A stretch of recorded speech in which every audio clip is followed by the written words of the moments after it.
ચલો પાઠનું નામ આપણી આસપાસની હવા. એમાં પ્રવૃત્તિ છે જમીનની અંદર હવા રહેલી છે. તો આ પ્રવૃત્તિમાં જુઓ તમે કે આપણે એક શું લેવાનું છે માટીનું ઢેફું. હવે માટીની અંદર હવા રહેલી છે આપણે દેખાતી નથી, જોવાથી નહીં ખબર પડે કે આની અંદર હવા છે. તો આપણે કઈ રીતે સાબિત કરીશું કે ભાઈ આની અંદર હવા છે? તો એ માટે આપણે પ્રવૃત્તિ કરીએ તો એક બીકર લેવાનું, બીકરમાં શું લેવાનું? પાણી લેવાનું. હવે માટીના ઢેફાને તમે અંદર નાખો અને તમે અહીંયા બધા ધ્યાન રાખવાનું કે ઢેફામાંથી શું થાય જોજો, જોઈ લો અહીંયા જો દેખાય છે.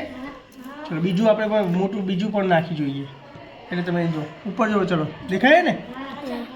તો પરપોટા દેખાય તમને? તો પરપોટા કેમ નીકળ્યા?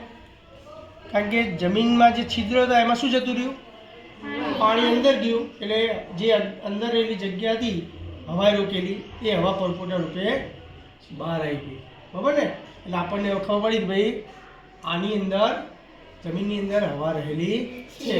એ હવાનો ઉપયોગ કરીને અંદર રહેલા અળસિયા કે સૂક્ષ્મજીવો હોય એ શ્વસન કરે છે.